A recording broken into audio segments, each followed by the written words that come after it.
Howdy, y'all. What's going on? It's me, your Cyber Star Dragon, NJChef.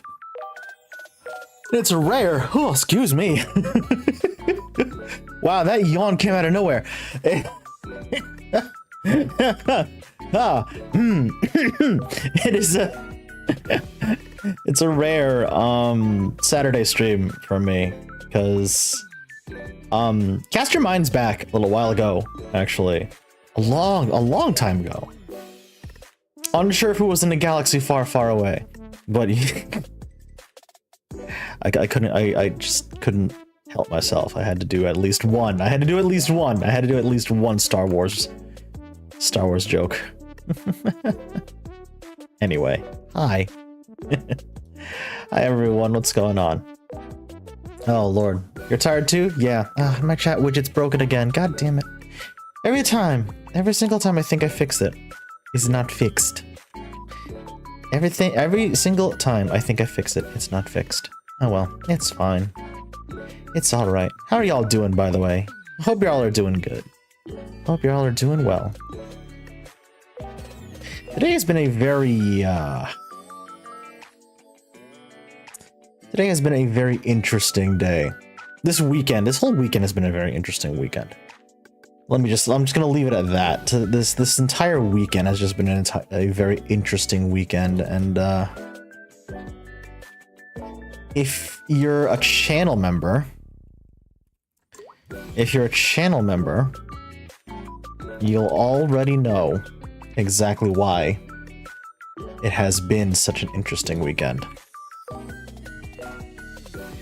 That video actually just went up earlier this afternoon.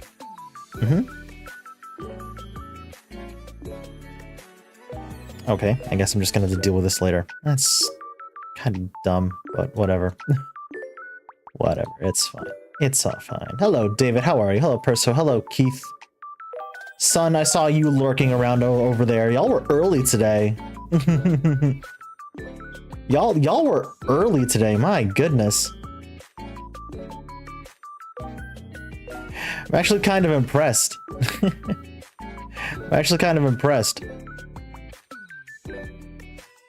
Y'all were super early today, good lord. Yeah, I hope y'all are doing good. For those of you who don't know, I started a brand new video series today.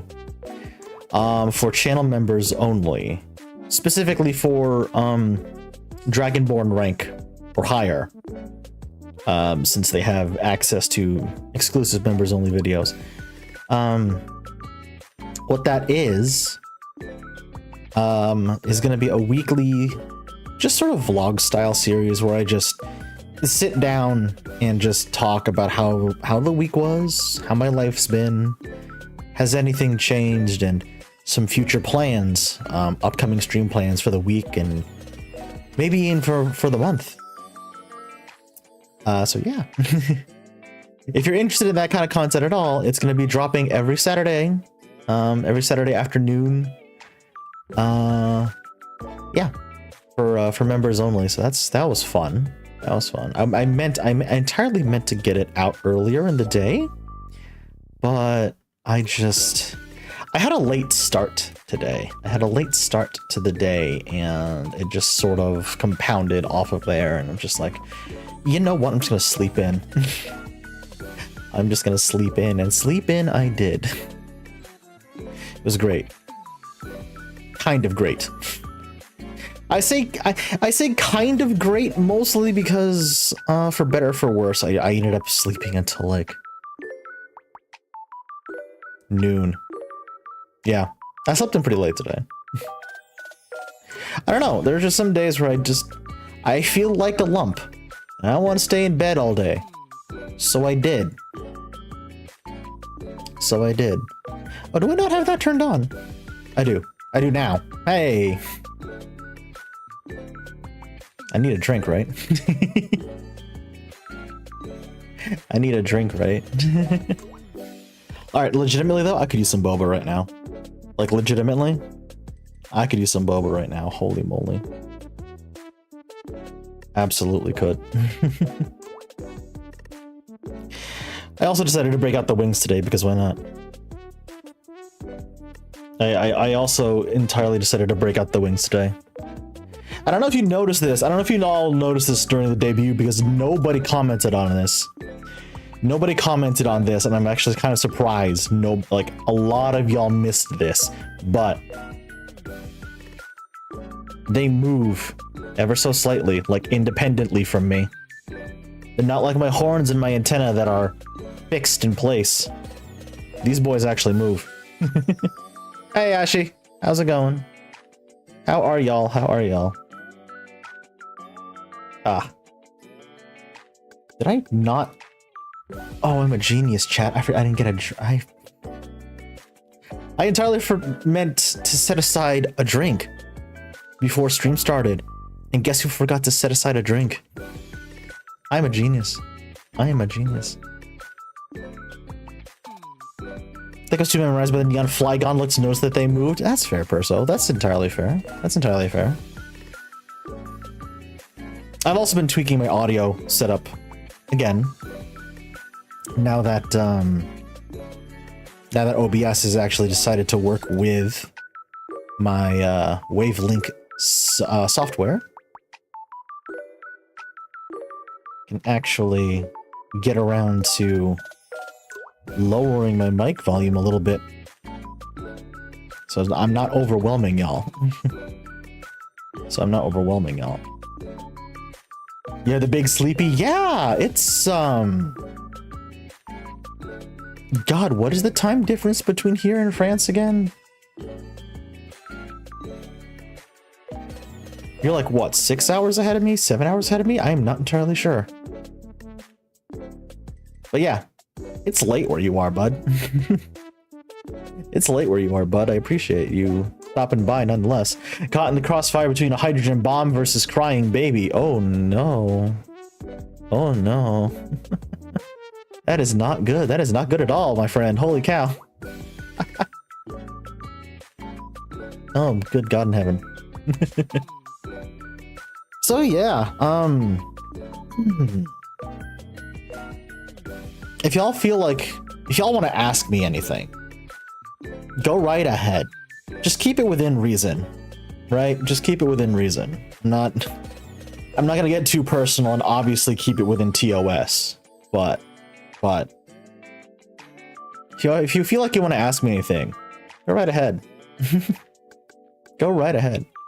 You're 3 hours behind me. Oh, I see. It's always interesting noticing where people are in terms of like time zones compared to where I am. Because every time, like let me peel back the curtain a little bit. Every single time I look at analytics on YouTube, it's very interesting just noticing what, you know, where my views are coming from. What are the winning numbers for the lottery? God, I wish I knew. God, I wish I knew.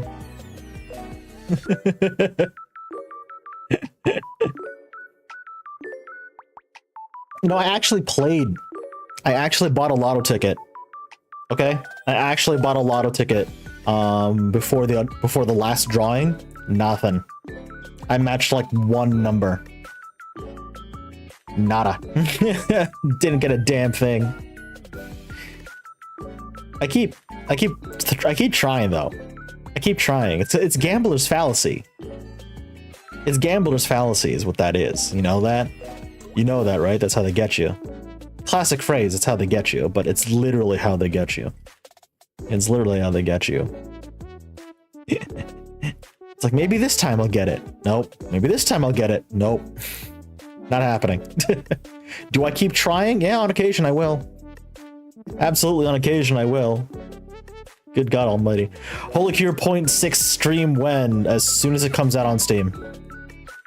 As soon as it comes out on Steam. I'm gonna have to grind like a madman for coins though. Oh my lord. I'm gonna have to grind like a madman for coins though. I already have next week's stream schedule set. Again, if you're a channel member, you get to see that a day early. Everybody else, it's dropping tomorrow. Everyone else, it's dropping tomorrow. Channel members, you've seen it already. You've seen it already.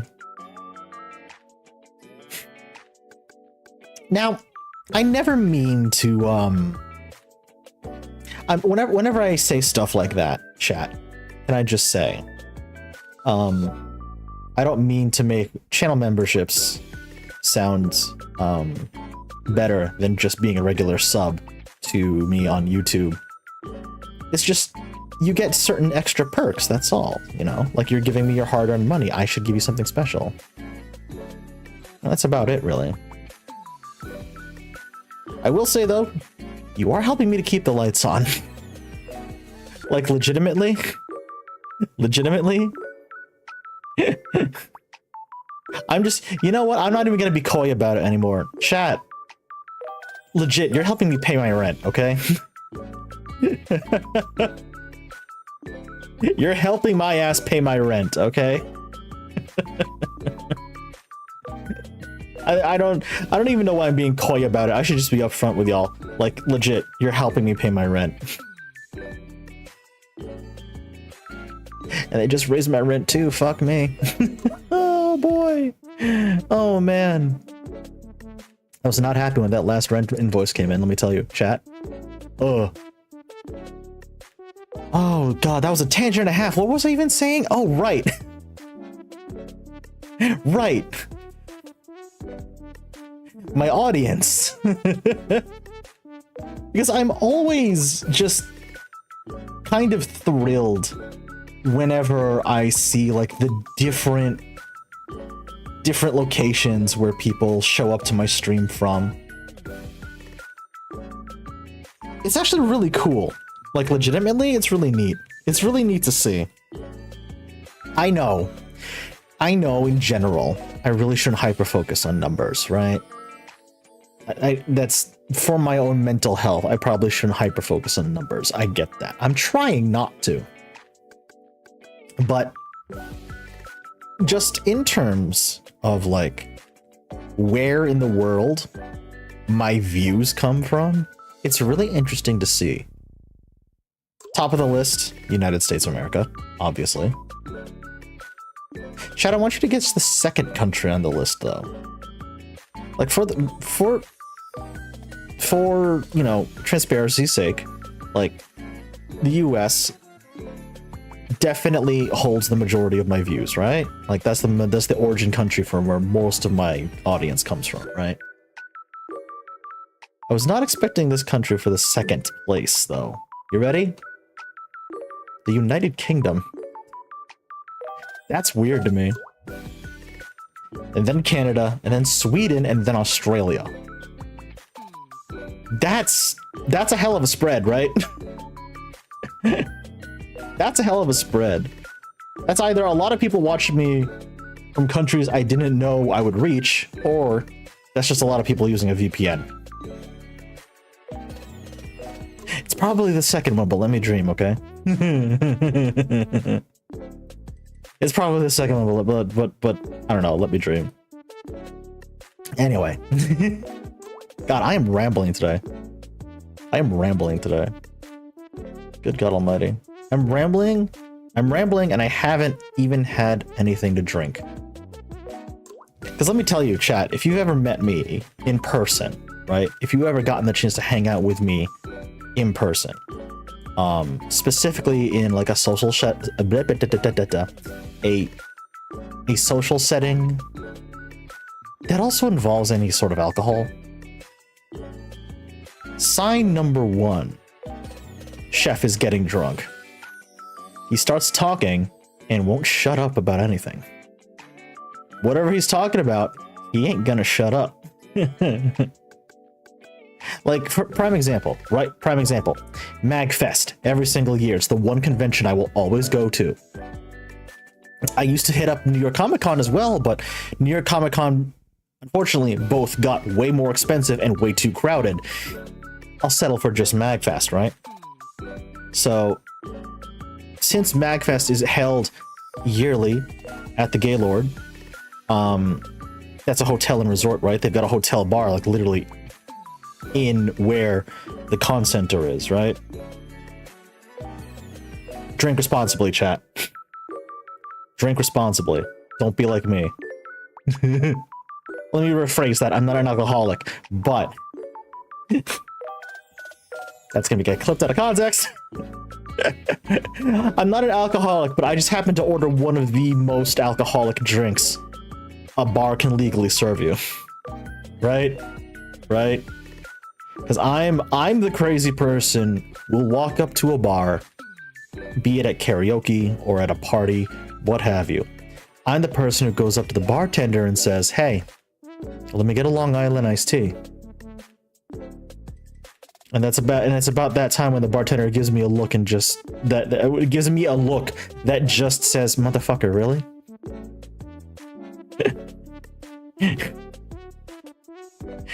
Hold on.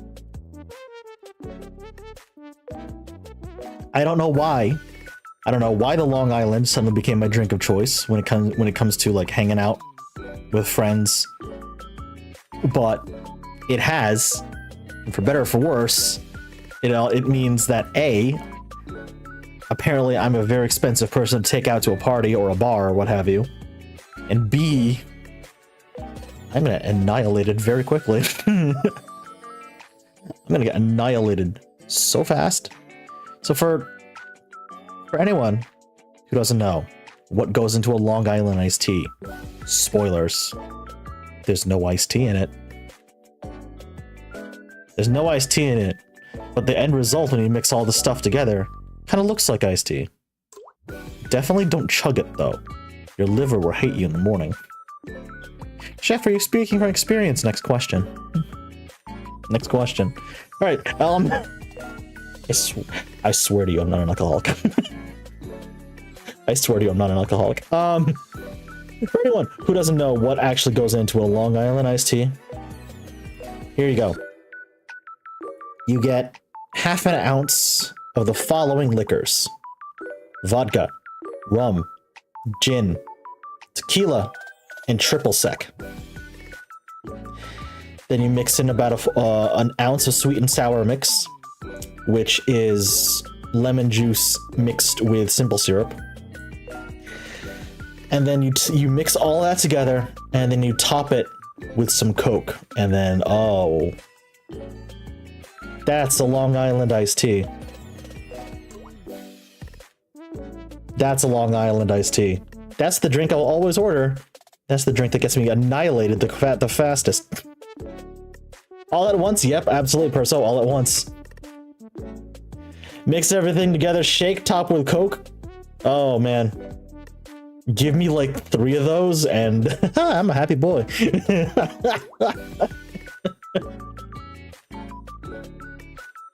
Chef, have you actually had 3 in one night? Yes. Oh boy, for better or for worse. Yes.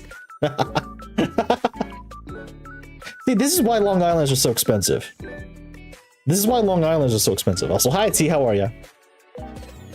That's exactly why Long Islanders are so expensive. And that's also why some bars and some bartenders are so reluctant to serve it to people. Because, like, you drink one too many of those, and all of a sudden you're climbing the fucking walls. I'm more responsible than that. I swear. I'm more responsible than that, I swear.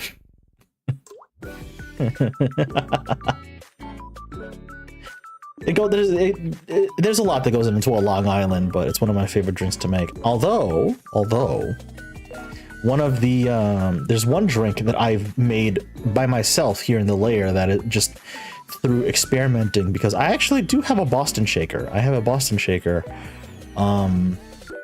here at the Lair, so I know how to make some mixed drinks by myself. And the one I really like to make, is one I've experimented with. I call it the She-Hulk, because the end result of the drink is green, right? So what you do is you fill your Boston shaker with some ice. You pour in about 2 ounces of orange juice, and then you pour in an ounce of Bacardi Dragonberry, and then an ounce of blue curacao. Slap the lid on, and then you start shaking. And once the blue curacao mixes with the orange juice, you get green. Then you just pour it, strain it over ice, top with a little bit more orange juice. Boom. The She-Hulk. It's my play on a drink, specifically a shot, that's called the Incredible Hulk. Now, does anyone know what the Incredible Hulk shot is? Because it's just, it'll knock you on your ass if you're not careful, because it's literally just Hypnotic and then Hennessy mixed in a shot glass, and when you mix them together, they turn green, and then you take the shot, and then it's just good night. Good night. Hello, Oscar. How are you? Welcome, welcome.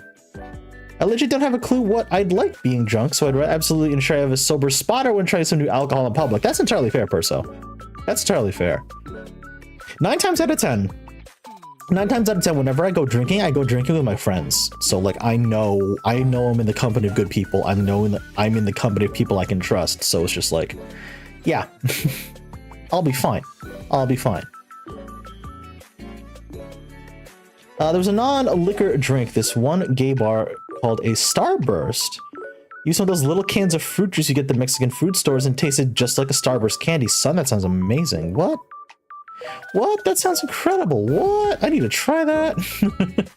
I need to try that. Holy shit. That sounds incredible. Oh, right. There's another drink I made. There's another drink I made. I continue to make during the fall and winter seasons. And I take some spiked apple whiskey, right? Sorry, not spiked, spiced apple whiskey. So it's like apple flavored whiskey that's been flavored with stuff like cinnamon, cloves. You know, you get the taste of the season, you get the taste of fall, right? And then I mix that with some apple juice. Pour it in, top it with some of that holiday cranberry Sprite. You know which one I'm talking about, right? I swear to God, it's like Christmas in a glass, except way more alcoholic. I drink responsibly, I swear to you. I drink responsibly, I promise. Oh my God. Oh, Oscar. Oscar. Oscar. Oscar. Tipsy Bartender's already made the Incredible Hulk, but he's made it in a bottle of Hennessy. Not a shot glass, but a bottle. Like he poured out half a bottle of Hennessy and replaced the missing Hennessy with Hypnotic. So he just sort of layered them. He just sort of layered them together, shook it up, and it turned green. I'm just like, oh my God. My liver is crying. Tipsy Bartender is wild, y'all. Tipsy Bartender is wildin'. Oh my God. Let me tell you. If you've ever seen, because I think the next time we do a watch along stream on Twitch, I need to show you some of the insanity that Tipsy Bartender has been making. Oh my God in heaven. Oh my God in heaven. To be fair, to give credit to Sky and his team, okay? To give credit to Sky and his team, I would like to try some of what he makes, just in way more moderation than he makes them, and preferably with less Everclear. Preferably with less Everclear, because for whatever reason he's been adding a lot of Everclear to a lot of jungle juices lately, and every single time he does, I'm just like, no, that's how I die of alcohol poisoning. Stop that. I feel like Chef would enjoy good spiced mead. I've enjoyed a very good spiced mead before. It's really tasty. Oh my God. It slaps is what it does. Yo. It's real good. It's real good. My cousin, my cousin's husband, is really big into like brewery stuff. Like he has a kit. He can brew beer at home, right? So like every single time I go to visit him for like family functions, holidays, whatever, every single time he comes up to me and he's just like, Chef, you got to try this. I'm like, yeah, did you make this? Did you make this? I'm like, yeah, I did. You know, it's been like, he'll give me the whole breakdown. He'll give me the whole breakdown of like what went into it, how long it's been fermenting, etc., etc. And I'm just like, dude, this is incredible. Sky does them for parties. I'm just hoping they're big enough parties. That's what I'm hoping too. God almighty. But yeah, it's nice. It's nice having a cousin who's like into brewery stuff and who does like homebrew things like that. It's really neat. Because in culinary school, I sort of dabbled in it. I sort of dabbled in that. There was an entire course, right? There was an entire course while I was at culinary school that was just dedicated to the art of brewery. You know, like brewing techniques, how to formulate and brew your own beer from start to finish, how long to let it ferment. Stuff like that. It was really informative. Incredibly fun, right? So the final project of that class was we were divided up into groups. We had to brew our own original recipe of beer, right? And then make enough so that the rest of the class could sample it, and then basically like give a sales pitch as if we were pitching to like a company or a bar or whatever to sell our beer, right? So after a couple of weeks of just taste testing and getting all the ingredients down together, my group and I came up with what I think is a really good combination of flavors. We ended up making what we called a dark cherry stout, right? We ended up making what we called a dark cherry stout, and it was delicious. Oh, chat, it was so good. Regina, hi, how are you? Welcome to stream. How are you doing? Hope you've been having a good day. And so obviously we also had to come up with a name for the beer that we made. And because we're a bunch of music nerds, right? What we decided to call our beer was Cherry Suit Riot. Now, if you're familiar with the reference, it's an old song. It's an old song called Zoot Suit Riot.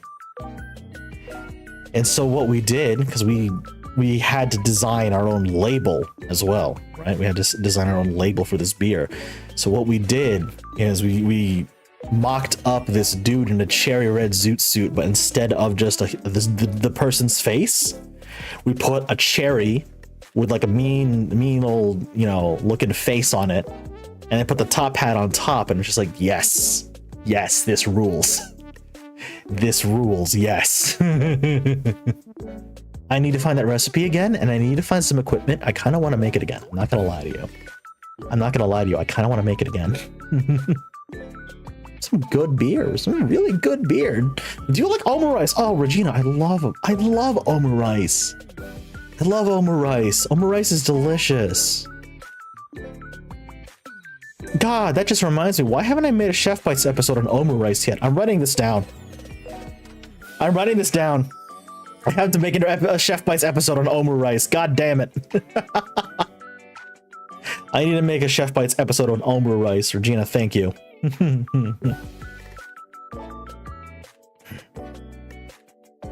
You never tried it? It's really good. It's really good. There's a bunch of what I like to call Japanese comfort food that I absolutely love. Omurice is one. Takoyaki is another. Okonomiyaki is another. Oyakodon is another. Oh. There's one more I know I'm missing. Katsudon. Katsudon is something I would love to do as well. I need to find a solid recipe for katsudon, honestly. And specifically, like, with stuff like okonomiyaki, like, I know that that's a lot that goes into it, but I would still love to try. I would still love to try something like okonomiyaki, like myself, like try to make it myself. I've had okonomiyaki before. It's so goddamn good. Oh, it's so good. Yo, David, how's it going? When's the next Be Doing Hollis video? I usually want to give a little bit of extra time, just to compile a list of new videos that Dylan has been putting out before I start working on the next compilation. But if you're interested, I do have a copy of Baking Yesteryear, and I am already getting the ingredients together for a Chef Bites episode on specifically the peanut butter bread out of Baking Yesteryear, because that's the one I want to try first, because it looks so good, you know. It's so good with so little, as Dylan would say.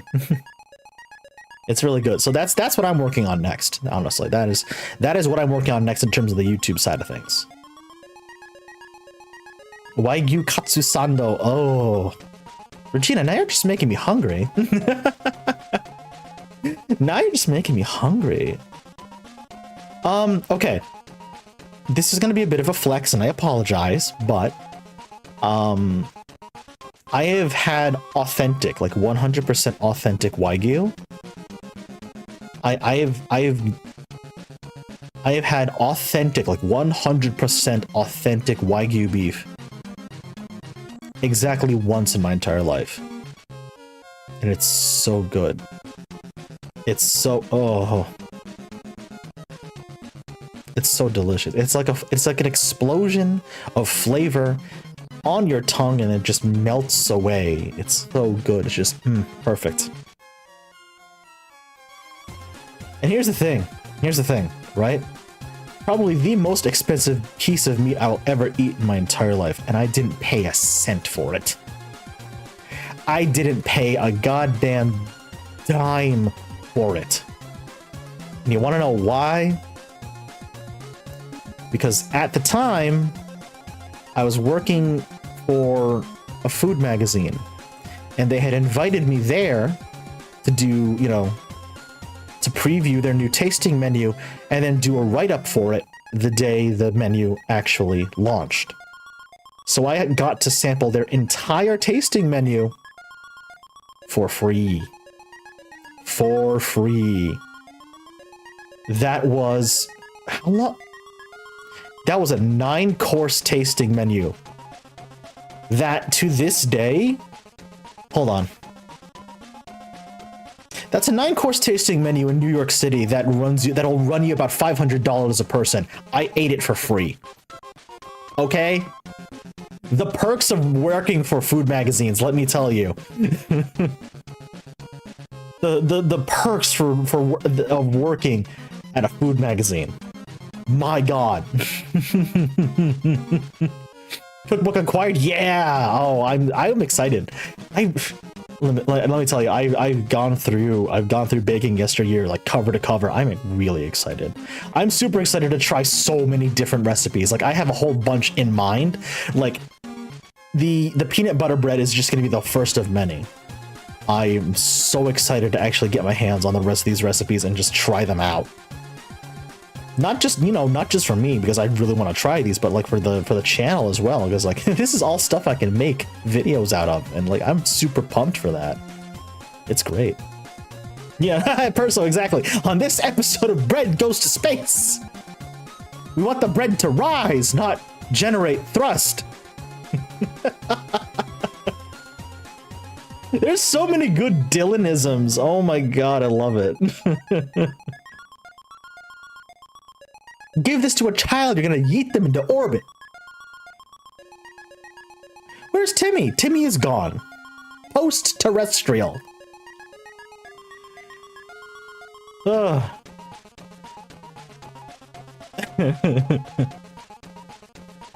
$500 for a 9-course tasting menu. I know the meme of restaurants doing small serving sizes. I both bet and hope the 9-course thing was filling.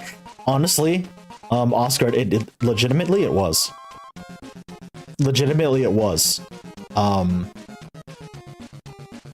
Because they had the Wagyu course on there. They had a swordfish course on there.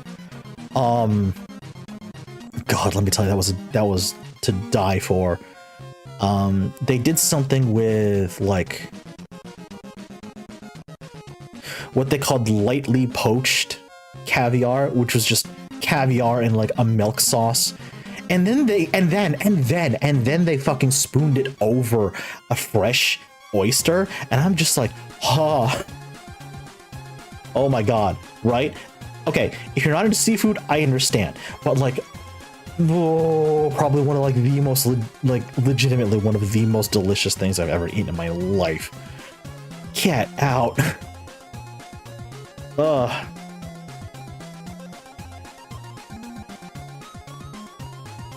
Because like I've done multi-course tasting menus before.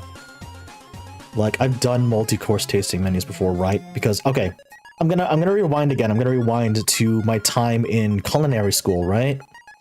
When I was in culinary school, specifically the Culinary Institute of America, we had a program on campus during your bachelor's year, if you chose to stay around for the bachelor's year and take part in the bachelor's program, right? It was called the Food, Wine, and Agriculture program. And a part of that program, well, the entire premise of that program was to help you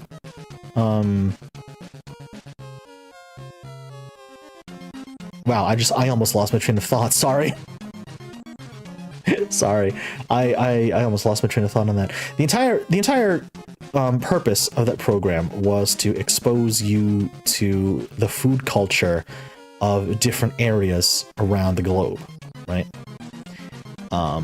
Different techniques, different cuisines, a whole 9 yards, right?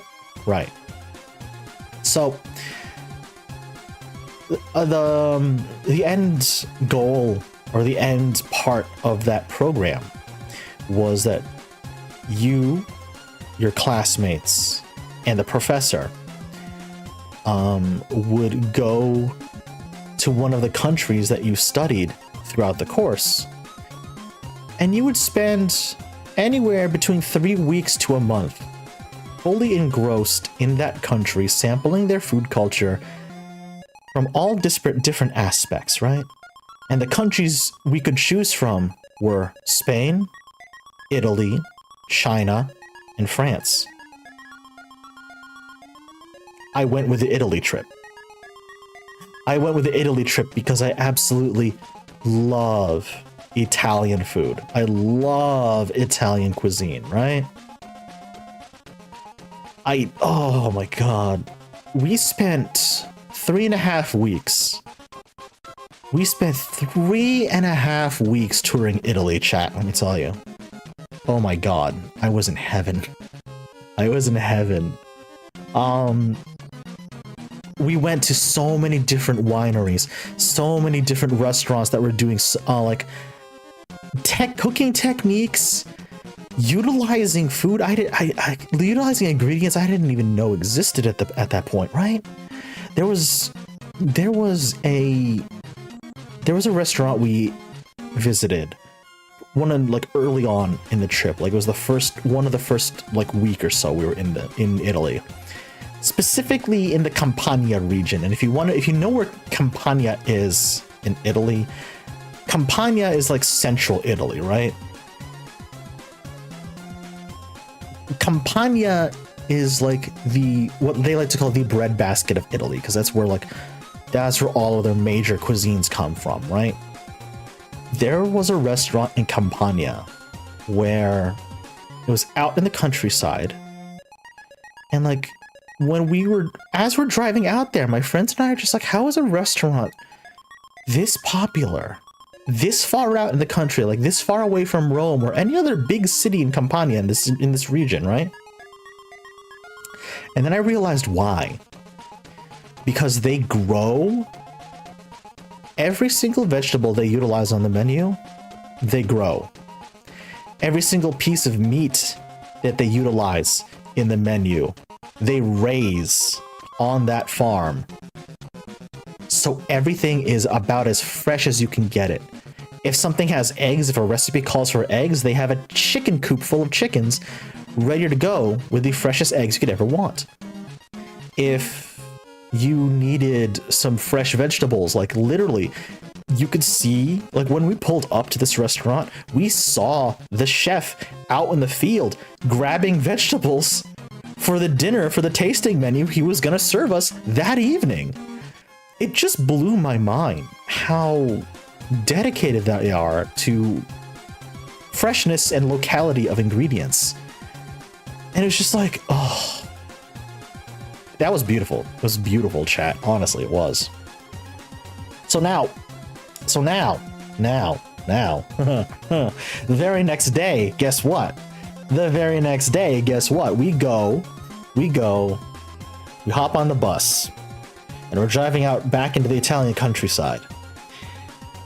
And we find out we're going to a winery. And when we get there, we get a tour of the vineyard. We get a tour of all of their tanks, their fermentation vats, everything. They sit us down, they give us a 4-course meal, and every single course in that meal is paired with one of their wines. And I'm just like, oh my god, I am living like a king right now. I'm living like a goddamn king right now. Holy moly. Also, who said that in chat? Yeah, son, you're absolutely correct. By the way, Italian seafood, oh, it's so good. Let me tell you, it is to die for, right? Because we ended the last like week and a half we were in Italy. Chat, brace yourself. We spent the last week and a half on that trip in Italy, in Sicily. Yeah, in Sicily. Home of some of the freshest seafood I think I've ever tasted in my entire life. Oh my god. And I'm gonna get this joke out of the way now. No, I did not run afoul of the Italian mafia while we were in Sicily. Because a lot of us made that joke when we landed in Sicily, let me tell you. A lot of us made that joke when we got to Sicily. It's just like, all right, how are we gonna have to protect ourselves? Are we gonna need to pay for certain protection from Antonio over here?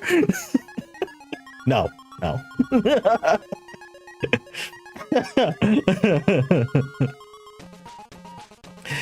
Oh my god.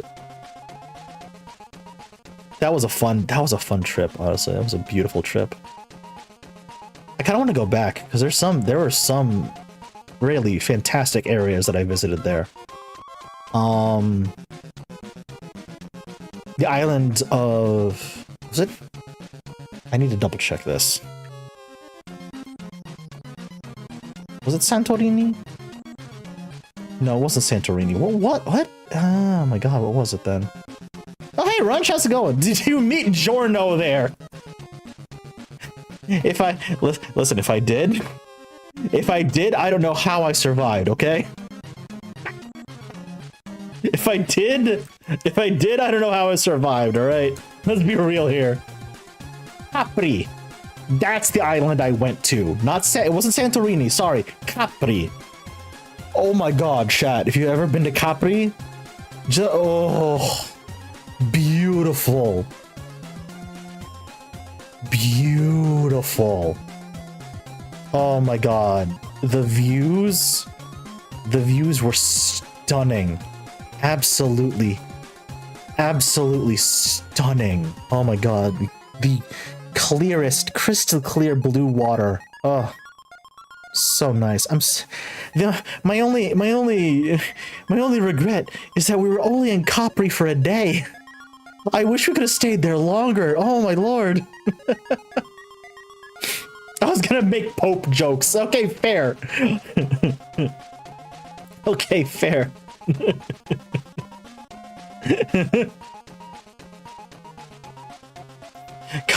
Capri like the sun pouches? Nice. Good job, son. You did it. You figured it out. Congratulations. Oh, man. That was just, oh, God. That trip was so fun. Oh. We did do some touristy things while we were there, obviously. Like, how could we not? You know, like, we're in Italy. We had to do some touristy things. We visited Pompeii. We actually did end up visiting Pompeii. That was very fun. It was a little rainy when we got there, but it cleared up like halfway through. It was still really nice to see, honestly. A little surreal. Being it was surreal, A, being that close to a volcano that big, and B, it was very surreal seeing people, you know, the remains of people from centuries ago, literally frozen in their last moments. Like, oh boy. That was very surreal, but like I still enjoy visiting Pompeii for the historical significance, if nothing else. What we did do, though, what we actually also ended up doing was we also went to we took a cable car tour on Mount Etna.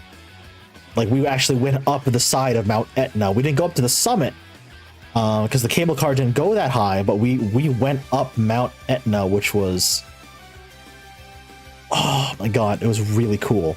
It was really, really nice, honestly. Fun fact, by the way, chat, fun fact. When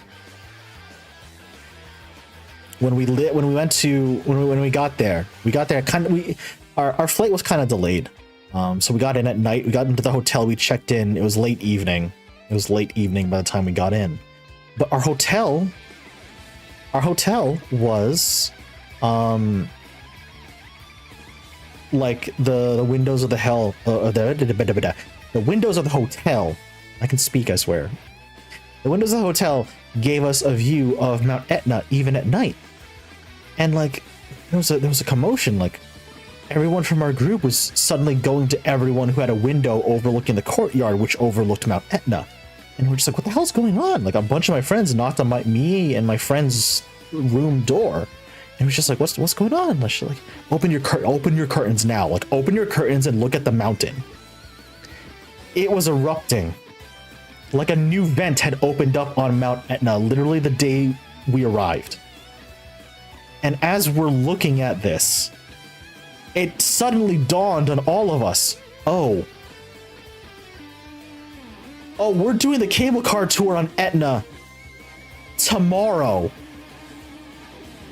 Shit. So all of a sudden we're just like, we're going nowhere near that, right? Like that new vent, that lava, we're not going anywhere near that, right? We're not like, we're not going to be in danger, right? Spoilers, because I'm still here. No, we were fine. The vent that opened up on Etna was on the west side of the mountain. The cable car tour we were taking was on the north side. We were fine. We were fine. Oh my god. But we saw that. Let me tell you though, chat. We saw that. We were just like, oh shit, we're going up there tomorrow. Oh boy, we oh, that would have been a real short trip, let me tell you. Ooh, buddy. Oh, that would have been that would have been a real short trip. Mother of the Lord.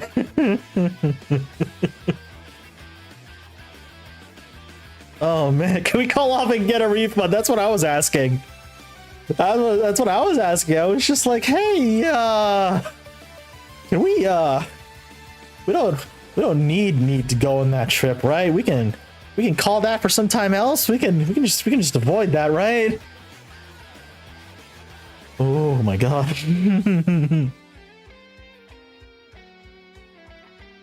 It's funny too, because my professor and the tour guide who was with us, actually, because they both were looking at this, and they were down below in the courtyard. We were all up on our rooms, or like whoever had a happened to have a room with a window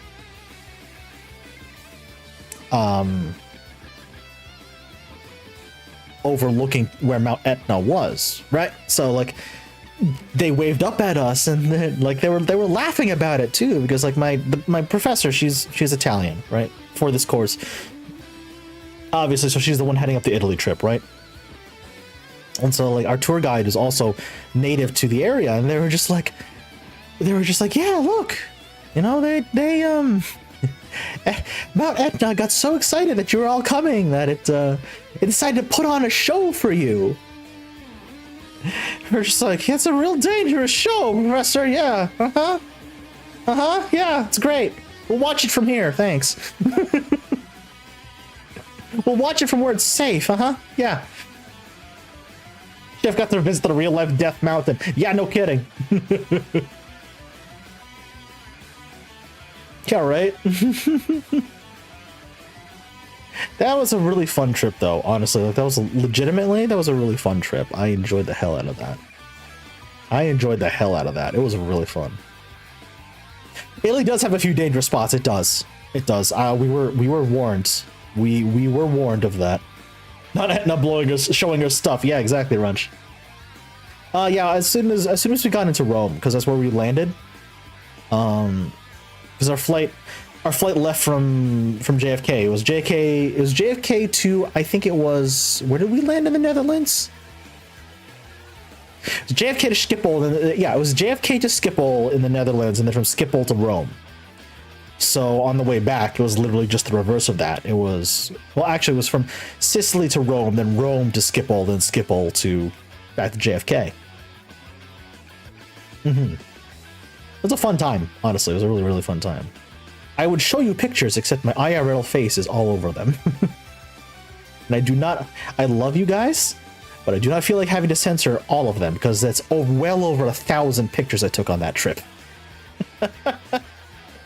It's well over 1,000 pictures I took on that trip, and I do not feel like going through all of them again, because I had to go through all of them once because of the class album that we put together.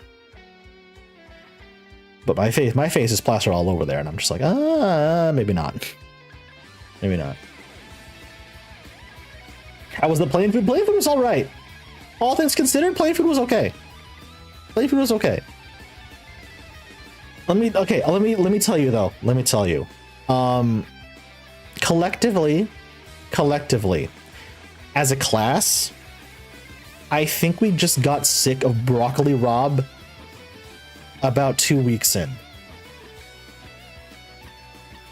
Because, like, let me tell you, because the climate in Italy, like central and southern Italy, where we spent most of our trip, is like mountainous and hilly and kind of dry, which is the perfect growing area, like the perfect growing climate for Broccoli Rob, right? And so, because of that, it was literally in every single dish, right? It was literally in just every single dish. So by the time, let me tell you, by the time, like we got like a week or two into the trip, and it's just like, I am getting sick of this thing. If I have to see one more sprig of Broccoli Rob in the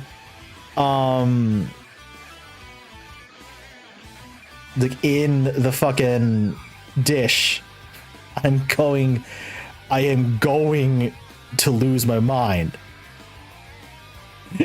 So by the time the trip was over, right? So by the time the trip was over, we as a group collectively decided, just like, okay,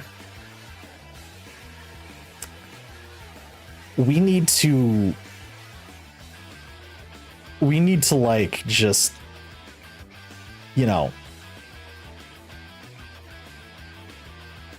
we need to just like have anything else besides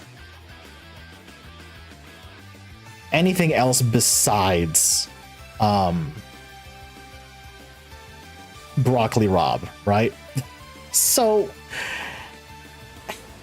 and y'all might hate me for this, but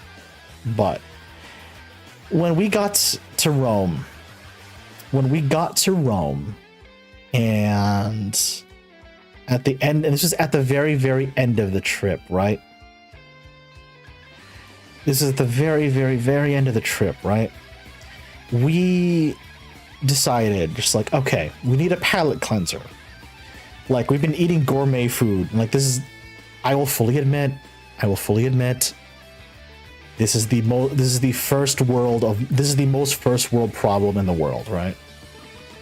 We just spent the last 3 weeks eating nothing but gourmet resort quality food. And I don't know who vocalized this. But immediately everyone agreed with this person. Somebody said out loud, "Man, I can go for a burger right now."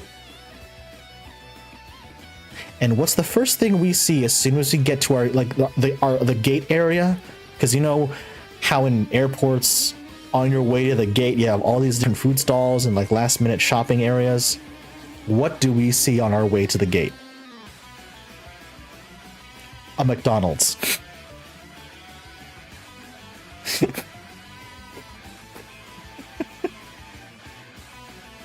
We all make a beeline for the McDonald's.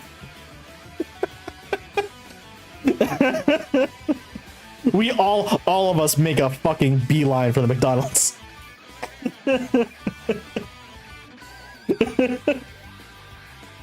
We're just like, you know what? I could also use a burger right now. Let's fucking go.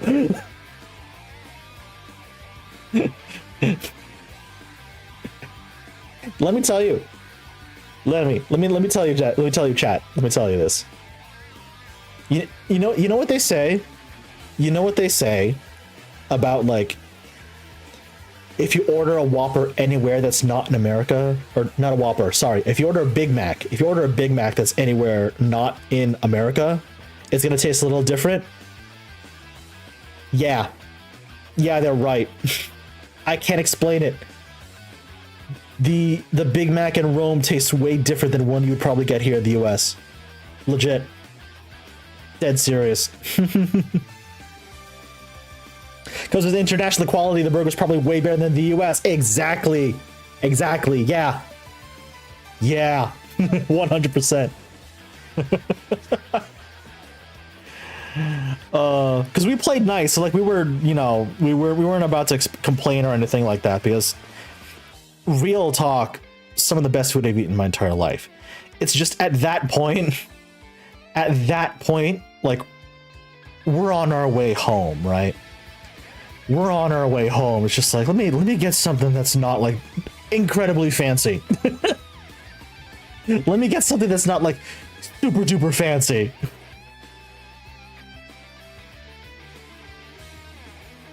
I would think the grilled chicken sandwich would probably taste different too. Yeah, honestly,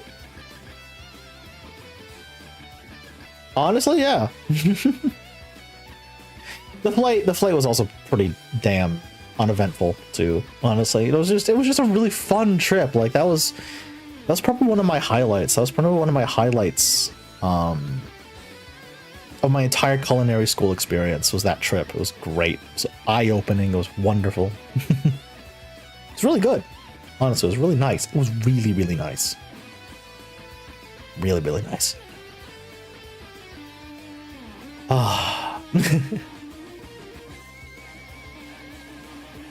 And a whole bunch of my other friends too, because like not all of us were able to go on the same trip.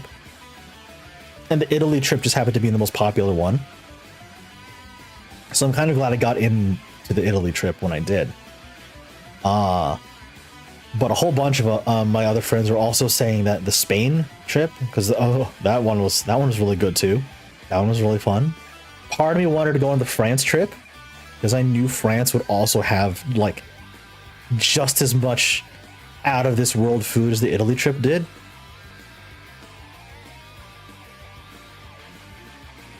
I've not been to a lot of places in Europe. I've only been to Germany and Italy. Let me rephrase that. I've been to Germany once and I've been to Italy twice.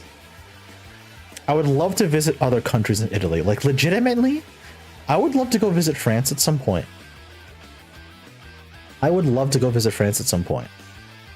Just for the food. I'm dead serious. I'm dead serious. I would absolutely love to go visit France at some point. Yashi, if you're still in chat, I would love recommendations. I would love recommendations.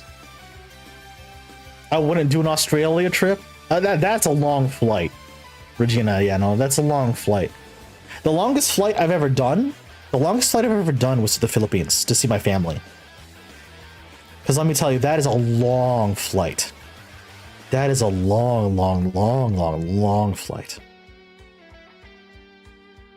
Because the old route me and my parents used to take when we were visiting my family in the Philippines would be JFK to Oh wait, no, this was back in the day. No. This was back in the day when there were no connecting flights. Right. This was back in the day when it was just straight JFK to Tokyo and then Tokyo to Manila. Let me tell you, oh my god, that flight from JFK to Tokyo is so long. Oh, hold on a second. I need to double check this now. Wait.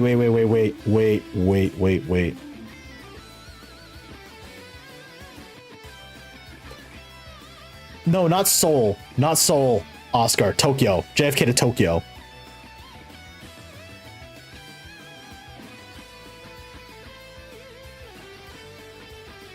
Yeah, anywhere between 14 to 16 hours. Yeah. Anywhere between 14 to 16 hours in the air. Oh my god. Yeah, buddy. That was the long flight. A long flight, let me tell you. Absolutely wild.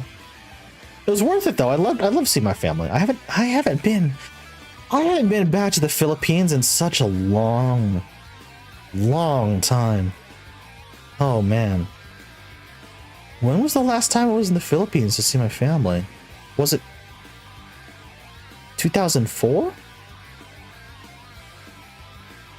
Yes, 2004. Yeah, it's been a long time since I've seen my family in the Philippines. My god. It's been an incredibly long time since I've seen any of my family in the Philippines, now that I think about it. It's just such a long way to get to them. But I might be seeing one of my aunts and uncles in a couple of weeks, because they're actually coming here. They're actually coming here to the US, so I might actually see them in a week or two. Which is nice, because I haven't seen them in a long time. Yeah. Because I haven't seen them in a really long time. God, just speaking of food from other countries, I'm going to sound biased.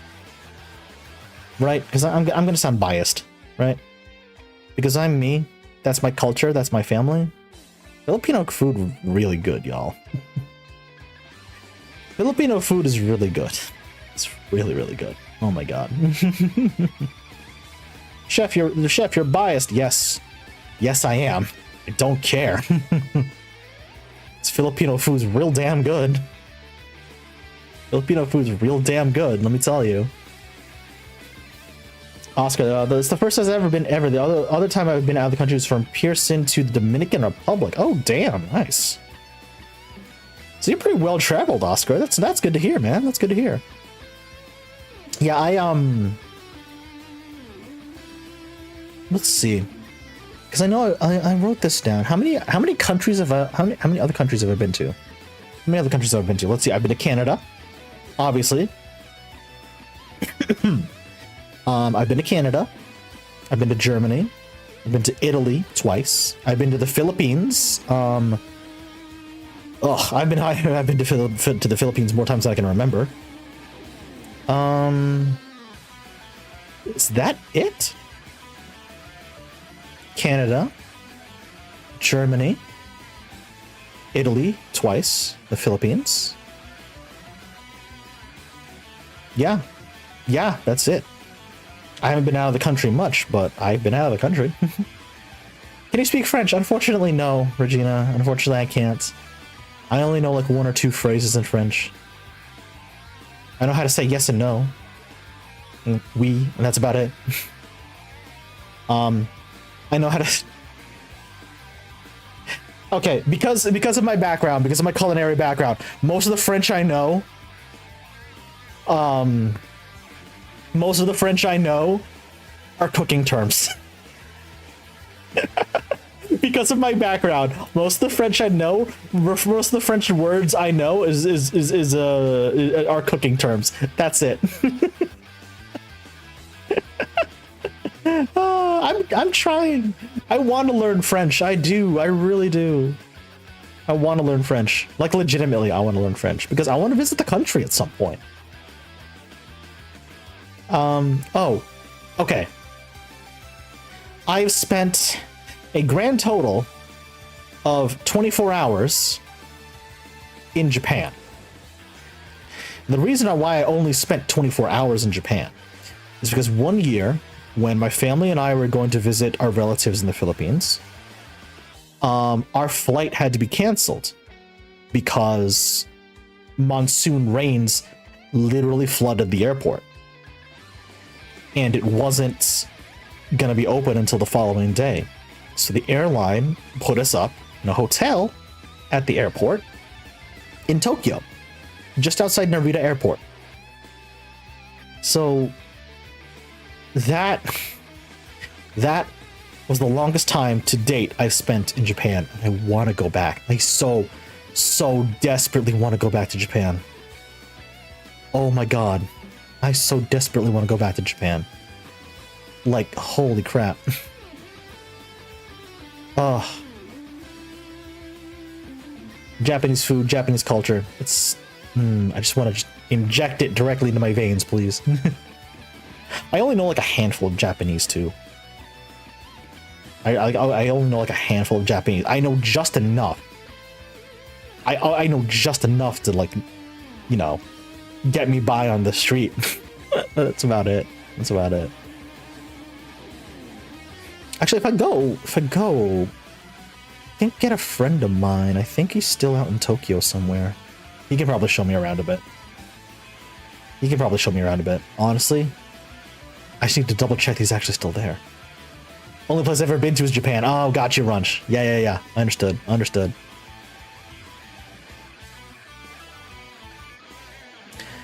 Oh god, but yeah, I've been to the Philippines quite a bit. Obviously, because my family's there, and just, man, Filipino people know how to party because you will leave a Filipino party well fed and well liquored. Honestly, one of my favorite Filipino dishes. Is something that is called lechon kawali. I'm gonna write that down in chat for you because I know people aren't gonna know what that is. Lechon kawali. So, if you're ever curious as to what exactly lechon kawali is, lechon is a Tagalog word for meaning roast pigs, right? And how they prepare this dish, it is, when I say this is an all-day affair, I mean it is an all-day affair. So they dig a pit out in your backyard, what have you. They dig a pit large enough and deep enough to rest the pig in. But first, you gotta fill the pit. Fill the pit with what, chef? Hot coals. Hot coals. Then, you wrap the pig up in banana leaves, head to toe, drop the pig into the pit, cover the pit with more banana leaves, and you just let that thing roast from sun up to sundown. 12 hours at least. Anywhere between 8 to 12 hours, right? At least. And what the result is a pig that is now, what that result is now you have the crispiest skin you can possibly get. Juicy meat in between. And it's just like, oh, he's good. It's really, really good. It's really, really good. If I'm gonna teach you some Filipino words today, chat. I'm gonna teach you some Filipino words today. If you ever have a chance to try some lechon kawali and you want to thank the person who made that, a key Filipino phrase to know is masarap. Masarap, which means that was delicious. And if you want to thank them, like specifically thank them, there's two ways of going about it. The proper way and the informal way. The proper way is maraming salamat, which is thank you very much. Or if you want to do it the informal way, you go up to them and you say salamat po.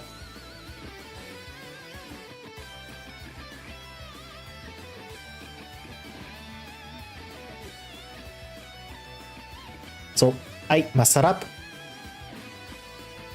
Ay masarap, salamat po. See? Never say I'm not educational, chat. Never say I'm not educational. Never say I'm not educational. None of the pig goes to waste. No, that's the best part, Oscar. Oscar, that's the best part. None of the pig goes to waste. Let me tell you, none of it. None. Another one of my favorite one of my favorite Filipino dishes is sisig. Another one of my favorites. So I'm gonna write that one down for you as well. Hold on. I'm gonna write that one for you as well, Chad, because you're not gonna know what the hell I'm talking about. Yeah. Another one of my favorite dishes is sisig. Chef, what's sisig? Well, I'll tell you. It's literally everything else. It's the parts of the pig that didn't make it into the lechon. It's the parts of the pig that didn't make it into the lechon. Ears, nose, intestines, tongue. It's all of that chopped up, griddled on a high heat, like on a grill or like a cast iron pan, seasoned with salt, pepper, soy sauce, and a little bit of vinegar, and then it's brought to the table while it's still sizzling. Delicious, wonderful, and probably the best accompaniment to a beer you can have while you're out drinking with your friends at night. Sisig, lechon kawali, chicken adobo. Oh, chicken adobo. I'm making myself hungry now. For Filipino food.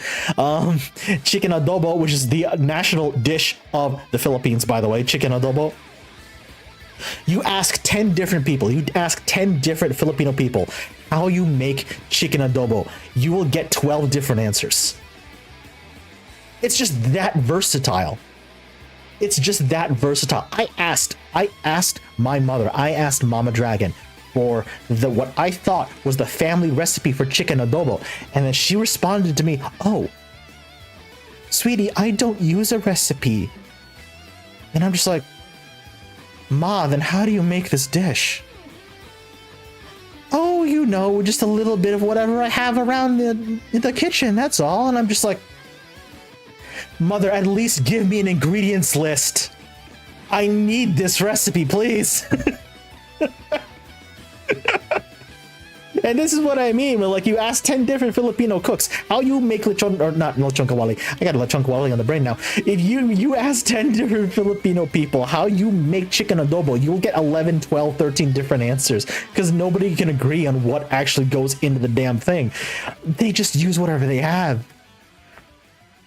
And this is why I love my heritage so much, man. Oh my god.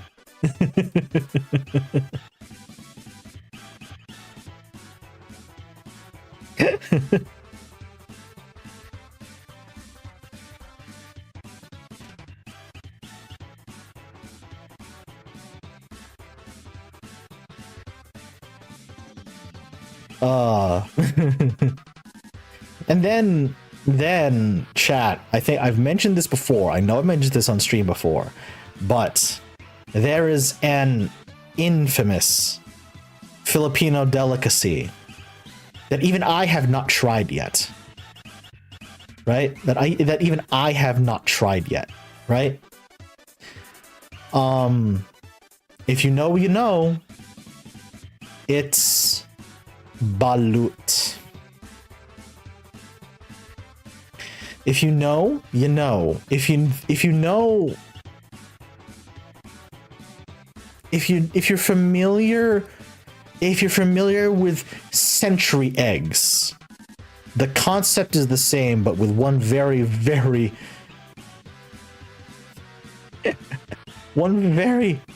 extremely specific addition. So, balut. It's a Filipino delicacy. It is a duck egg. It is a duck egg. It is a fertilized duck egg, which means it has the embryo inside the egg already. And then the egg is set to ferment for a very long time. So when it's ready, you crack the shell, and then you're treated to fermented, fertilized fetal duck in an egg. I know I should try it at some point.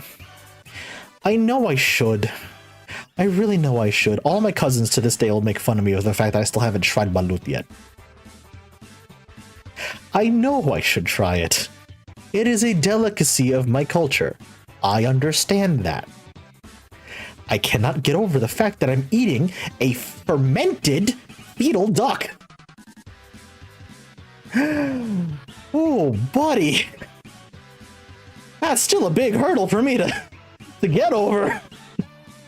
That is still a very big hurdle for me to get over. Mother of the Lord.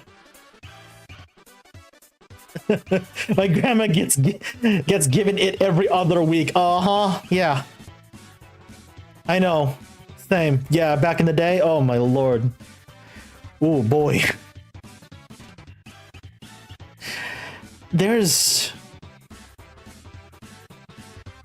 one of these days, I know. One of these days, I know I'm gonna have to try it. I know that for a fact. But goddamn, I'm gonna be complaining the whole time. My ancestors can shame me. I don't care. I'm gonna be complaining the whole goddamn time. Have I tried fermented shark? No. No, I don't think I have, Regina. That's the one that's from Iceland, right? Yeah, no, I haven't tried that. I know plenty of my friends who have. I personally have not tried it. I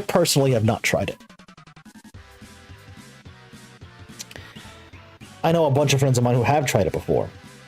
But, like, aren't they supposed to, like...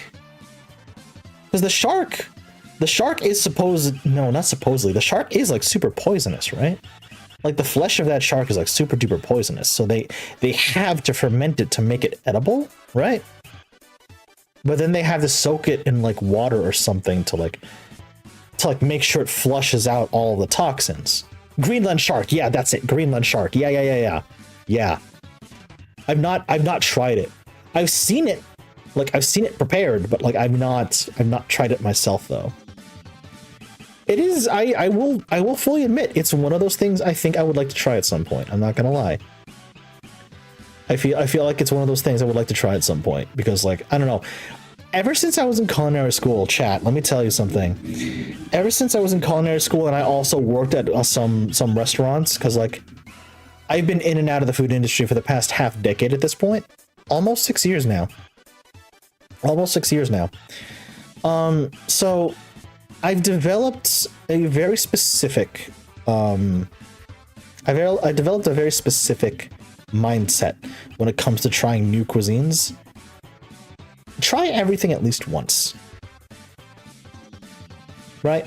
Try everything just for the experience. Try everything at least once. Because even if you end up not liking something, at the very least, you know. You know? And, like, with a lot of food cultures out there, with a lot of cultures and societies out there,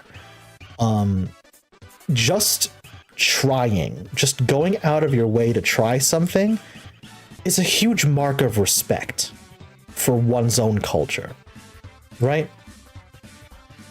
Because think of it this way: if you try something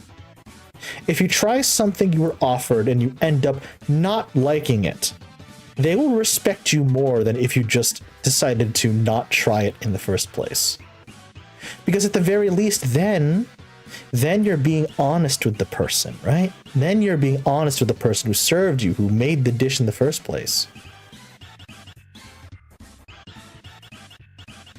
It's just a mark of respect, and that's something I keep in mind, like, going throughout my day, really. Which is also why I want to go back and try, fucking balut at some point. I will conquer my fear of this thing, I promise you. I will conquer my fear of this thing one day, chat. One day. I will no longer be scared of the fermented fetal duck egg, known as balut.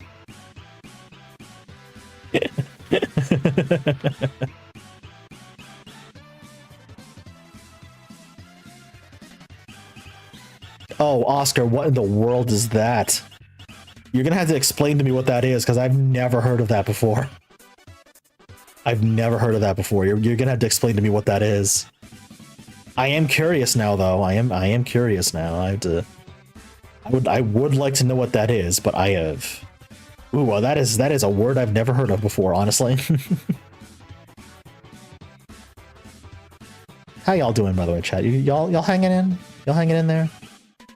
I'm hanging in there. I'm hanging in there. I'm having a good time tonight, honestly. I really am. I love just hanging out and talking to y'all. Isn't that the death fish? The what? Okay, I have to look this up now. I had to look this up now. Hold on. What is this? Time out. What is this thing? What in the world is this? It's one canned Swedish fish thing, apparently incredibly smelly. Oh, what is this? Hold on. How do you pronounce this word? Swedish herring fish. Okay, so you're right, it's Swedish. It's a fermented, okay. Fermented Baltic Sea herring, traditional to Swedish cuisine since at least the 16th century. Whoa. Oh my god. Speaking of fermented fish, hey, yeah, no kidding. Huh. Interesting. Oh, is this? Ah! This is the thing that sparked the fermented fish challenge. I see. I see. Ah. Okay, then.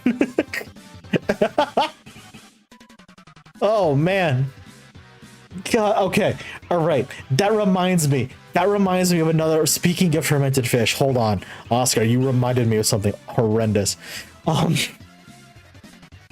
There is a fermented fish paste that exists not just in Filipino cuisine, but in the cuisine of Southeast Asia in particular. So the Philippines, Indonesia, Thailand, etc., etc.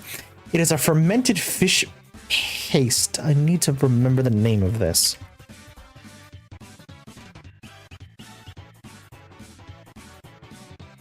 What is the name of this thing? I cannot remember. It is a specific name in the Philippines. Bagoong. Oh, that's it. Oh, I can smell it already. Oh, Jesus, my nose. Ah. Bagoong. Okay. I can always tell when my parents would bring back bagoong from the Asian mart to the old house, because I could smell it before I saw it. right? I could smell the damn thing before I could see it. Because even with the lid tightly shut, tied up tight in a plastic bag, I could still smell the thing. I could still smell the thing. It's so pungent. It like socks you in the face. It socks you in the face with how pungent it is. Oh my god. And here's the thing. Here's the weird thing, chat, okay?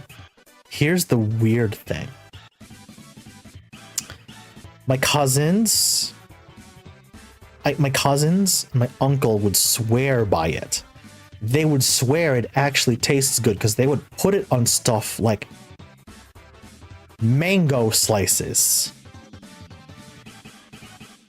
And I'm just like, huh? What? You put that on a mango? Why would you curse a mango like that? Come on. But no, they swear by it, and I'm just like, okay. Ooh, buddy. Suspected it could have viral challenge potential. Ah. Oh man, let me tell you,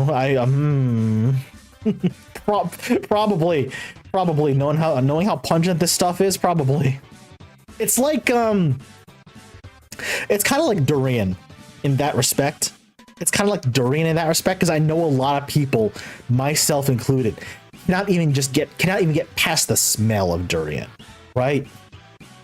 The smell of durian will make me leave the room. Just the smell will make me leave the goddamn room. But bagoong is an entirely different beast. It's an entirely different beast. Oh, good lord. Live octopus? It's a delicacy in Korea. What? Holy cow. Yeah, that sounds interesting. Huh. That does sound interesting, actually. My goodness. I'm not entirely familiar with Korean stuff like that. Like Korean barbecue, I will eat all day and night. Tteokbokki, like I've done recipes with tteokbokki. I've done a raw bokki recipe as well. Like Korean street food, god damn, hell yes, gimme. Korean fried chicken, oh my lord. Gimme, inject that shit into my veins, don't care. Like, oh, yes. But that, I don't know. Live octopus, that's interesting. I'm going to look that up, Regina. I'm going to look that up. I can't get past the thought of trying to eat something that's still moving. I understand, Perso. I understand. I totally understand. For a long time, I kind of had that phobia myself because there are a lot of Filipino seafood dishes that call for the fish to be descaled, gutted, and then cooked whole. Meaning that the head and the eyes are still attached. And for the longest time, I could not bring myself to eat something that's looking at me. It's a very weird, surreal feeling. Like, yes, I know this fish is dead. I understand that. Its face is still intact, and that's very... It's a weird feeling, that's what I'm trying to say. It's a weird ass feeling. My god. It's a weird feeling. It's a very, very weird feeling. But every time it flips to this song.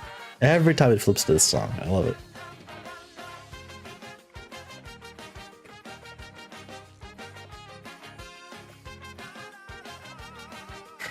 Okay. This is a game. I'm gonna be so behind the curve on this one. I know this for a fact. I'm gonna be so behind the curve on this one. Eventually, I want to get a copy of Paper Mario and the Origami King, and I want to stream that game because it looks like a really, really fun game. Like legitimately, it looks like a really, really fun game, and the music is a bop and a half. Like this is a song from the game. It's such a jam. I love it.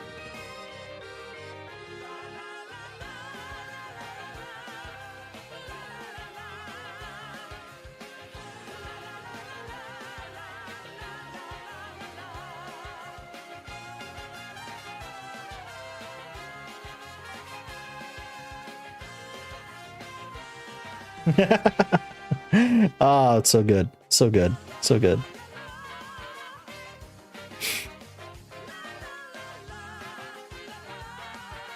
Oh man, speaking of stream ideas, chat. Speaking of stream ideas, I have ideas. That's what I'm telling you. In general, I don't know when the Elden Ring DLC is supposed to be dropping, but I want to get my first game clear under my belt before that DLC comes out. It's like I'm already in Crumbling Farm Azula. I want to get my first game clear before the DLC drops. I really do. I really, really do.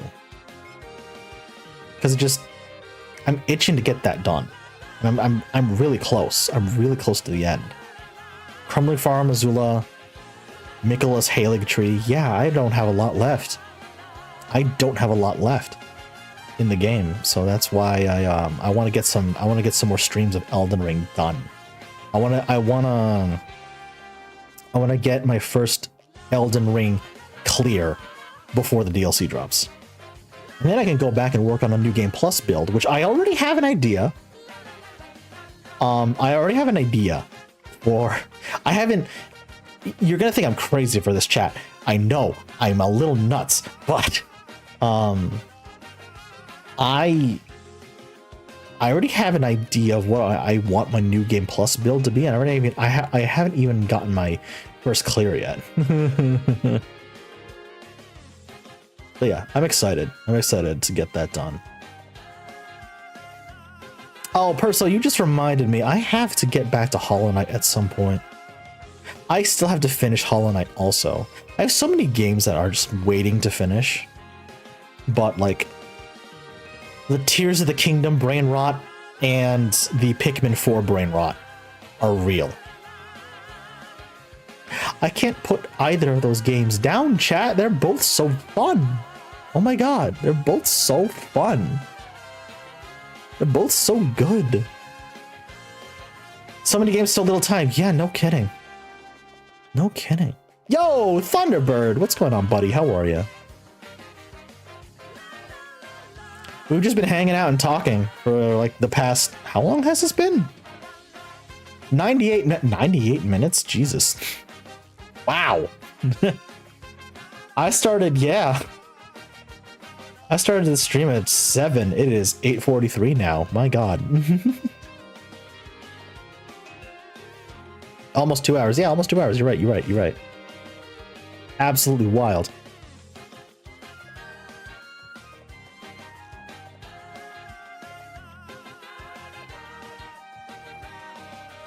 I try to get a clear on all games I play.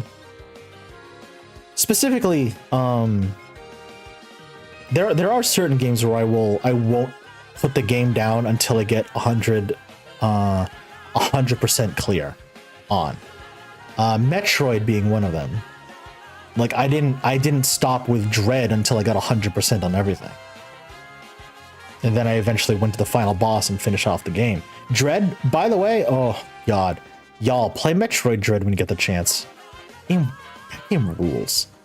It's so good. It's so good. Dread's really fun. Never even finished a Mario. Oh damn, Oscar. What Mario games have I cleared? I've cleared Sunshine. I've cleared Mario 64. I've cleared Odyssey. Most of the games I've cleared 100% have been like, there's been stuff like Pokemon, Legend of Zelda, Metroid, stuff like that, you know. Because I was a Nintendo kid growing up. I know I've told the story before, but growing up, when I was a tiny dragon, my parents were just like, okay, I don't care how many other game consoles your friends have. You're only getting one. Okay? You are only getting one. And I'm just like, ugh, fine. Fine. So at the time, I was still a young dragon. My cousin handed me his SNES. And that was my first exposure to video games, period. So I said, okay, Mama Dragon, Papa Dragon, can I get the new Nintendo console that's coming out? And they were like, fine. Which one is it? It was the N64. And so that was my very first console ever. It was technically. Sometimes I count the SNES my cousin left me, sometimes I don't.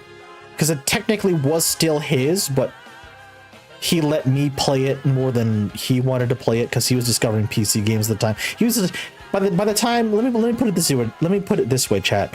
He gave me his old SNES, and while I was playing stuff like Link to the Past and Mega Man X, he was booting up the old computer in the basement and running like the OG Doom.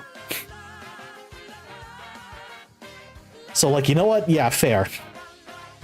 We like to call that a trade-off. We like to call that a trade-off. But yeah, I was a Nintendo kid growing up. I had N64, Game Boy Color, Game Boy Advance, GameCube, DS, 3DS, Wii. I never had a Wii U, so I jumped immediately to the Switch. And then every other games, any other game I played, was off PC. So yeah.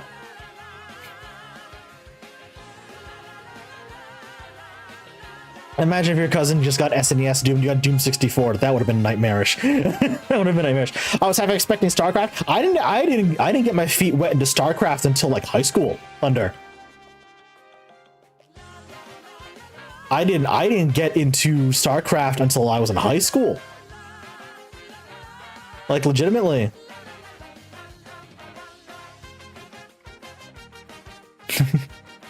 Yeah, StarCraft 2. That was like high school for me. That was high school for me back in the day. God, yeah, StarCraft.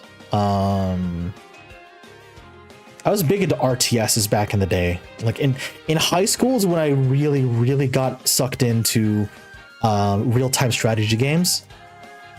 StarCraft, Command and Conquer, Warhammer 40K, Dawn of War. Oh yeah. Oh yeah. Oh yeah, that was my shit during high school, let me tell you. That was the good shit. Dawn of War 2, Winter Assault. Oh yeah.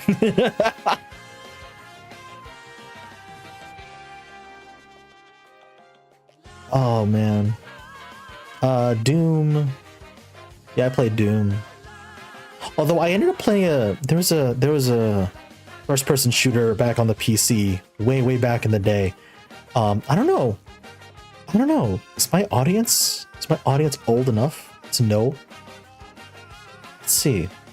Are you guys familiar with Serious Sam? Because I ended up playing Serious Sam more than Doom at some point.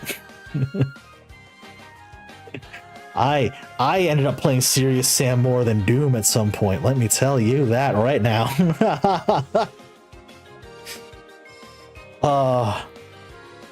Listen, if you're like me, if you're old enough to remember Serious Sam, ooh, buddy. A, congratulations for being as old as I am. B, here's your senior discount.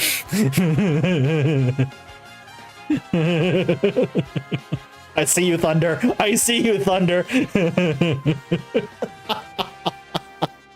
I see you, Thunder. The scream, yeah, Oscar. The headless dudes that just ran at you screaming with the bombs strapped to their hands.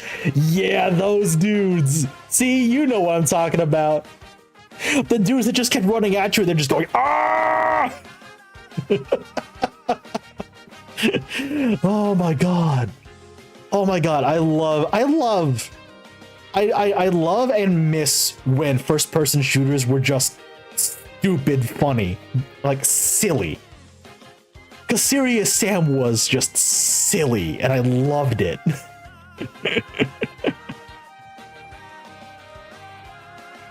Oh my god, Serious Sam was a level of...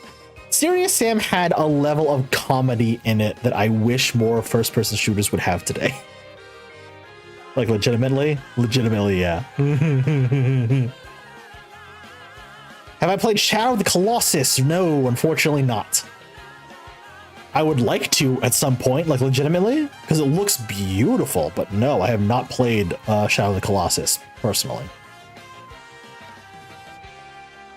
So Serious Sam wasn't. I see what you did there, Perso. I see what you did there, Perso. I see. Clever.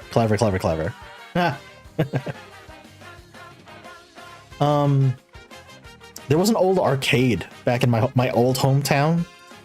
There was an old arcade that first introduced me to rail shooters. Probably gonna be dating myself again, but I don't care. Who here remembers Time Crisis? When you'd walk into an arcade and you'd see the big cabinet with the two guns out front? The two big light guns? Yeah. Who here remembers Time Crisis? I dropped so many quarters in the Time Crisis machine back in the day, chat. Let me tell you that. My god. I dropped so many quarters into the Time Crisis machine back in the day. Holy. Time Crisis, Marvel vs. Capcom, House of the Dead. Oh, I loved House of the Dead back in the day. Holy moly. Y'all, I miss when arcades had the good shit, alright? Mortal Kombat. Oh, yo. I miss when arcades had the good shit. Runch, yes, thank you. The arcade is not a true arcade experience without the Time Crisis 2 machine and the Daytona USA cabinet. Absolutely, yes. Daytona. Oh my lord. Also, I would add to that, the old X-Men cabinet, the old X-Men arcade game, you know, the one that originated the Colossus yell.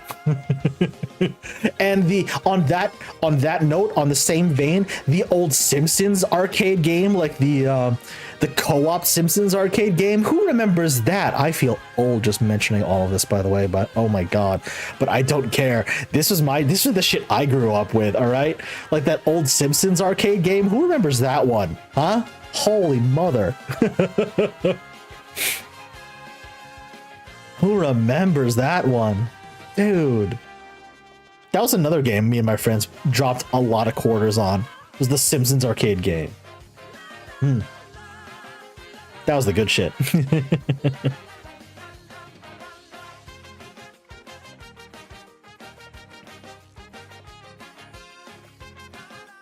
That was a good shit, man. Let me tell you that. Well, let me tell you, there was a time where I went to an arcade. They had a bunch of like OG arcade cabinets, and I was shocked when I saw this, right? I was shocked when I saw this. They not only had this cabinet, but one that was still functioning and intact. Who remembers back in the day, there was a Star Wars cabinet where you would sit in what was essentially a replica of the X-Wing cockpit. And you would play as Luke Skywalker, and you would go through all of the major scenes of the OG Star Wars trilogy. The Death Star trench run, the battle, the dogfight against Vader above the Death Star, the duel against Vader on Bespin in the Cloud City. Oh my god. That was my jam back in the day. Are you kidding me? Oh, yes. So good. So good. You played that? Yeah, Oscar, let's go. Yeah. Hell yeah. Hell yeah. The existential crisis isn't realizing old games you played as a kid are now old, but games you remember releasing as an adult are over 10 years old. Runch, why would you do that to me? Oh my god. My bones. God damn it, Runch. Why would you do that to me?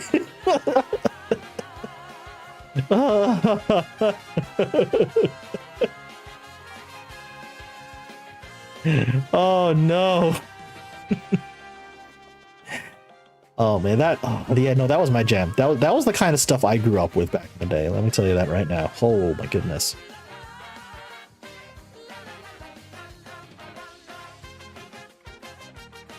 It was like the golden age, air quotes, if you want to use that buzz phrase. If you want to use that buzzword. It was like the golden age of video games, really. Because that was all of my like the things I grew up with, me and my friends, like the OG Smash Brothers. The OG Smash Brothers on the N64. Like I remember distinctly my friends and I coming over to my place for a birthday party, and we just fired up the N64 and would just take turns going at it, like 4 people at a time, multiplayer Smash Brothers, like all afternoon into the evening. That was really good. The OG Mario Kart, Diddy Kong Racing. Who remembers Diddy Kong Racing on the N64? Oh my god. Yo. That was some, oh my god, that was some fun times. Fun times back in the day, man. Let me tell you. My god. Did you know that Mega Man 9 is 15 years old? God damn it, Ron, stop it! How dare you, sir? How dare you? My god. Yeah, a lot of my friends, sorry, excuse me, I was stretching for a second. A lot of my friends, their nostalgia, their specific video game nostalgia is stuff like the Sega Genesis, the Sega Saturn, the PlayStation, like the OG PlayStation, the PlayStation 2. My very specific video game memories back in the day were the SNES, the N64, the GameCube, because that's the shit I grew up with. That's the stuff I grew up with. And obviously like the Game Boy and the Game Boy Advance, because let me tell you, back when Chef was a little dragon and going to school with the rest of his friends,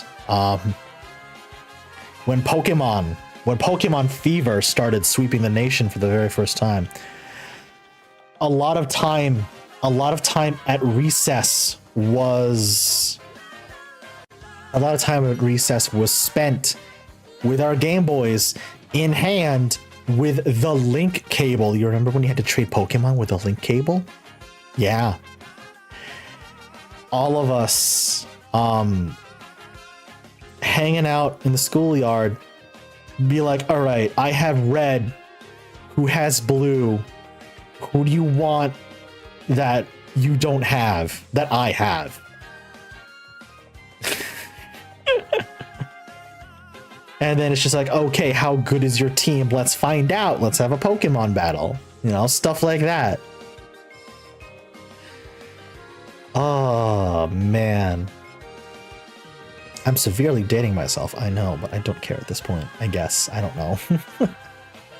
I've been at this for a long time, chat, is what I can say. Is what I'm going to tell you right now. I've been at this for a long, long time. Oh my god. I've been at this for a long time. I remember the link cable. Shame it wasn't green. I see what you did there, son. I see what you did there. Man alive.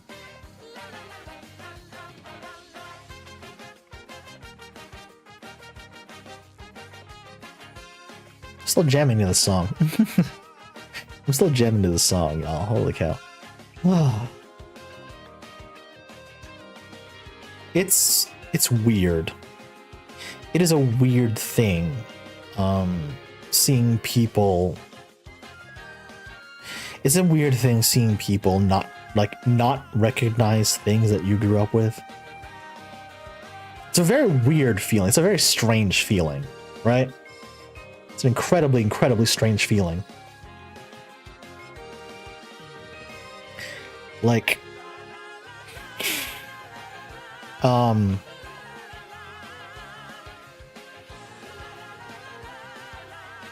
was somebody, the last time I was visiting family, one of my younger cousins, like really, really younger cousins,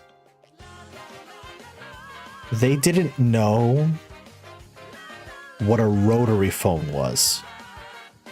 Like a rotary dial phone, right?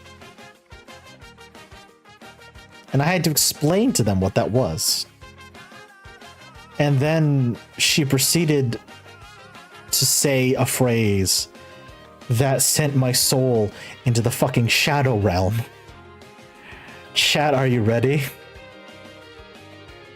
She looked up at me. She looked at me and said, "You mean phones haven't been wireless forever?" And I'm just like, yes. They had to be mounted into the walls sometimes, you know? They had a cable attached to them. And in my mind, I'm just like, oh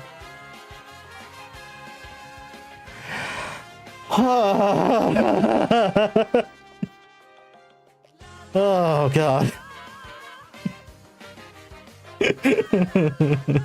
My bones have turned to dust. Yeah, same, Oscar, same. And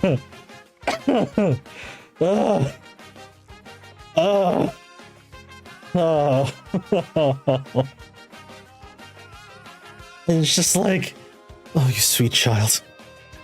You poor summer child. I will protect you. Jesus Christ. It's like every time I have to explain to somebody, just like, do y'all not remember video rental stores where you had to rewind the VHS tapes and they're just like, movies are on tapes? What? And I'm just like, oh God, Oscar, same though. Oh God, I remember a time when you couldn't use the internet and be on the phone at the same time. I remember that. Hey, Mom, get off the phone. I need to use the internet. Are you done yet? Oh God. Oh God. Oh God, dial up. Oh God, help me. Oh no, I'm dying. Oh Jesus, help me.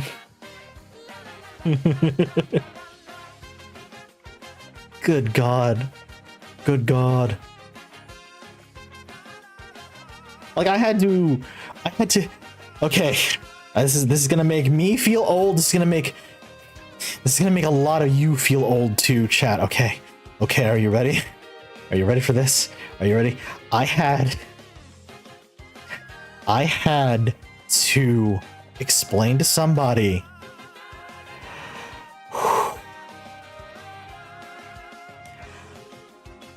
I had to explain to somebody what a cassette tape was. Because they had no idea what I meant by Walkman. So I not only had to explain to them what a Walkman was, I had to explain to them the concept of cassette tapes.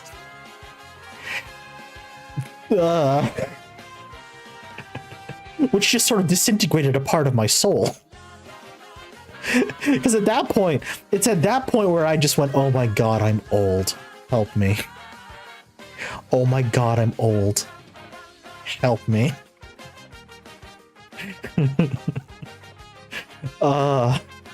Also, what up, Fetch? How are you? Oh, playing City of Heroes Homecoming. Oh, nice. There's a game I haven't thought about in a long time. Ow, I have one of those. I have a Walkman. Nice. Yeah, the Walkman. Holy cow. That's haven't been a huge thing for about 30 to 40 years. That's also entirely fair, but still, I'm just like, oh my god, help. Imagine trying to explain to someone the 8-track tape. I've had to do that. Oh no. Ooh. Ooh. Oh my god.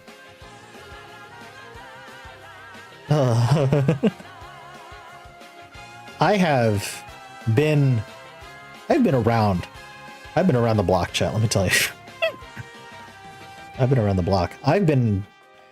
Oh my god. It ain't like the hipsters gonna move to them because vinyl is too mainstream now. You know, fair. Fair.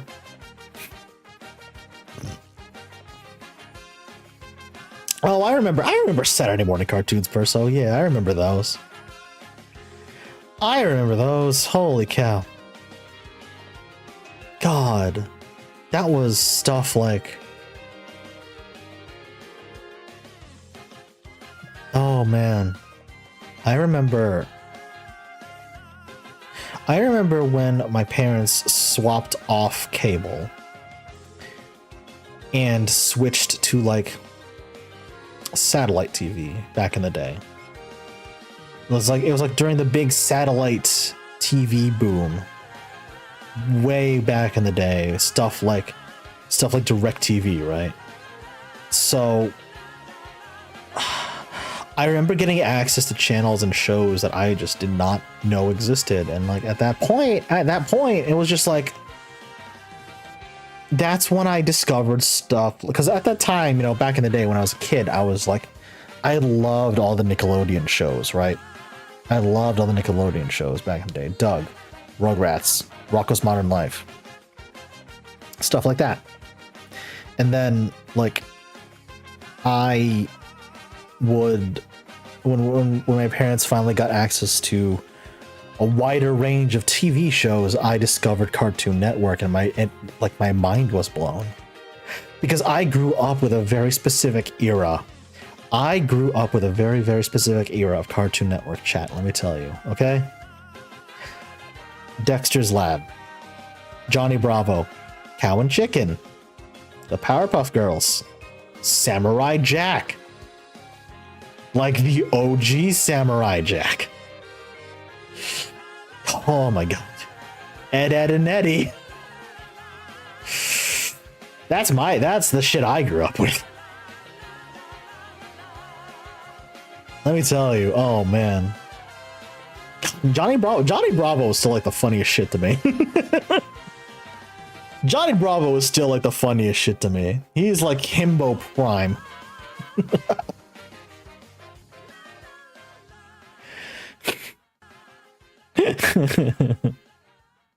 The Grim Adventures of Billy and Mandy. Oh, I remember that. I remember that, Regina. I remember the Grim Adventures of Billy and Mandy. I remember the Grim Adventures of Billy and Mandy, absolutely. What else? The OG Teen Titans, Codename Kids Next Door. Oh man. Foster's Home for Imaginary Friends. I remember when Foster's was considered new. I was there for when the first episode of Foster's dropped. Good lord.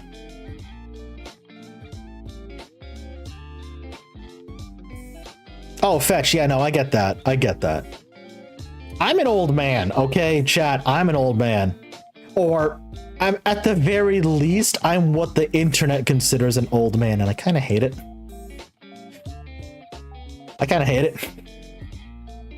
Yeah, son, yeah, Ren and Stimpy, Cat Dog. Oh, I remember Cat Dog.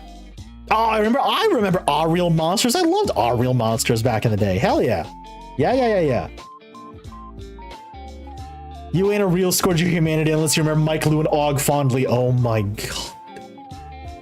I remember Mike, Lou, and Og, Runch. I remember Mike, Lou, and Og. Oh, right. How could I forget? How could I forget Hey Arnold?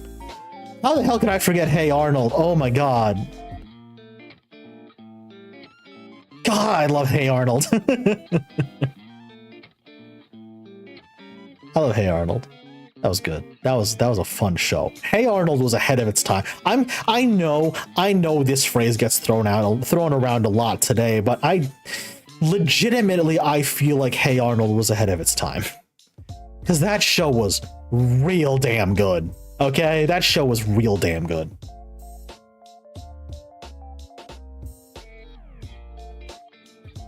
I grew up on shit like when I was a kid, I grew up on like Transformers reruns, like OG Transformers reruns, right? G.I. Joe reruns, cause my like OG Ninja Turtles, cause my cousin and my uncle would bring in old VHS tapes of stuff like that, like G.I. Joe, Transformers, you know, stuff like that. Like that's stuff I grew up on. Oh my god, son, thank you for reminding me of the wild thornberries. Smashing. Thank you for reminding me of the wild thornberries. That show ruled. That show was real good too.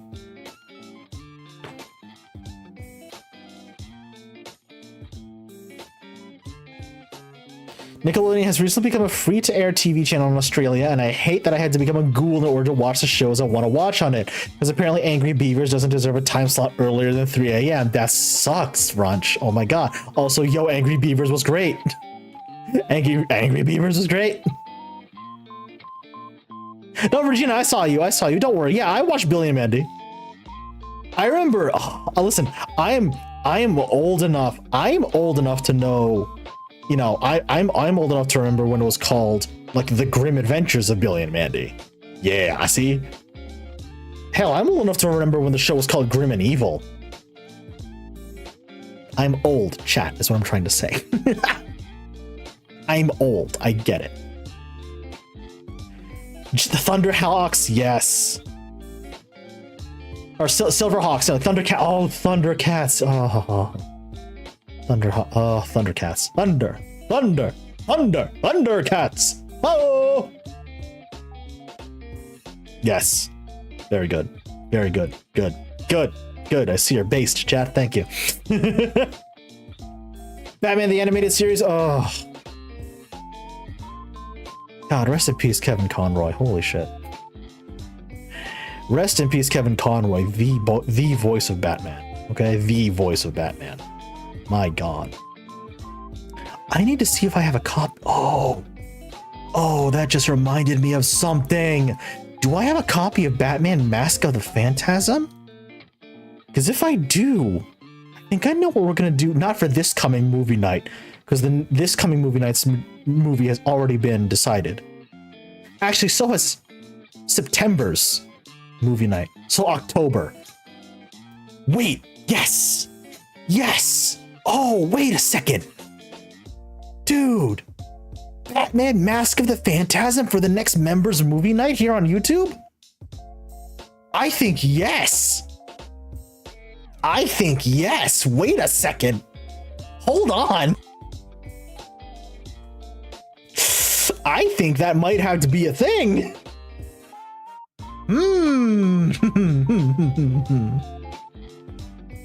I think that might have to be a thing.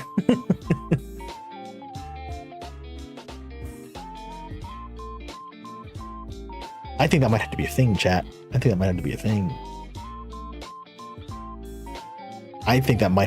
a thing. On that note, chat.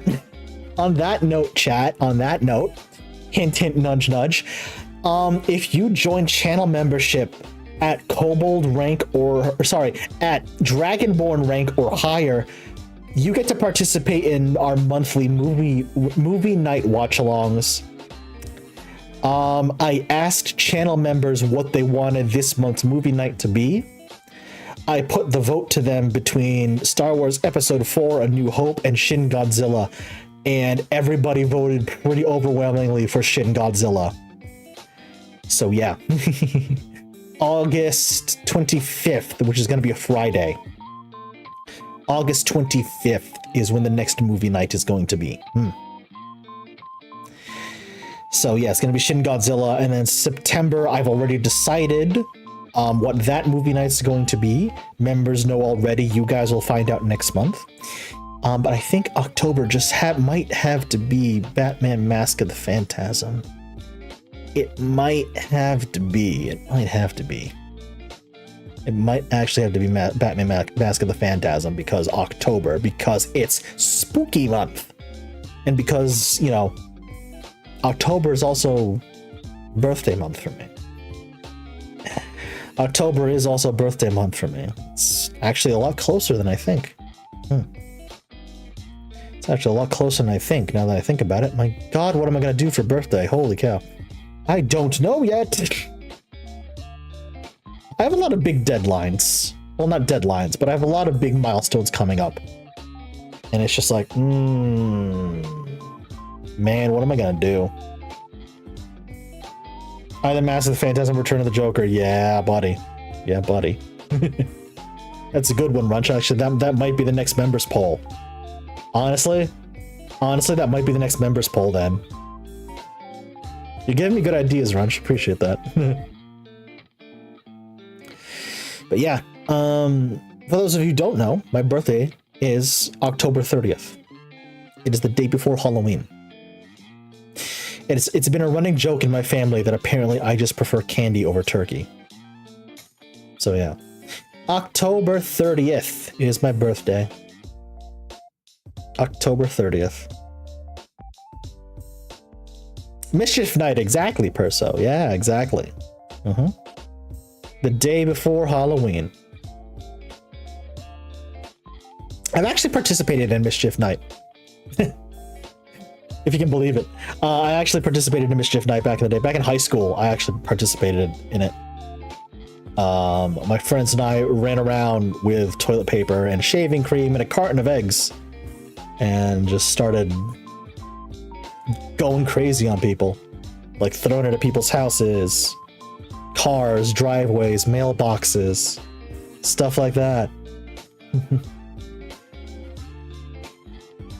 I've done that back in the day. I was, see, all right, in middle school and like grade school, I was very well behaved. I was a model student. I was a model child. The second I got into high school, like the second I became a teenager, I became everyone's problem.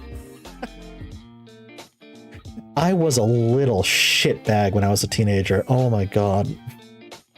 I was an asshole as a teenager. Good God almighty. I was an asshole as a teenager. Like as soon as I became a teenager, I became everyone's problem. Do I dare buy $100 worth of Halloween candy for myself? Oscar, wait until the day after. Wait until November 1st when everything goes on sale. Then you can get more candy for your money. Like legit. Just wait until the day after. The gremlin years. Oscar, you ain't kidding, my man. You ain't kidding. You ain't kidding.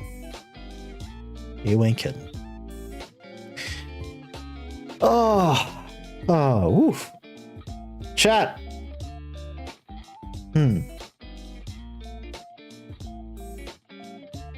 Chat, I think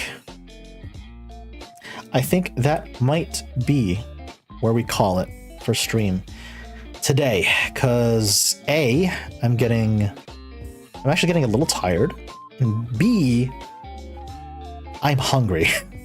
I'm super hungry right now. Oh my God, I'm real hungry right now. I need to make myself some dinner. And then eat, because I'm hungry as hell. But thank y'all for hanging out with me tonight. This was fun. We need to do more of these. Honestly, we need to do more of these. This was really fun tonight.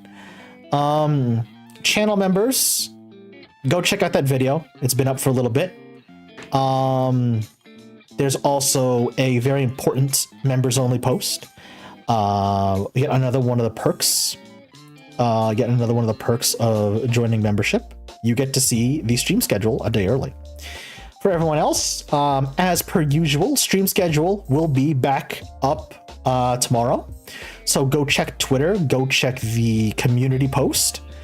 I do have a Discord, by the way. If you want to join and hang out on the Discord, I do have a Discord. Give me a moment. I do have a Discord if you feel like joining. Let me just grab that invite link for you.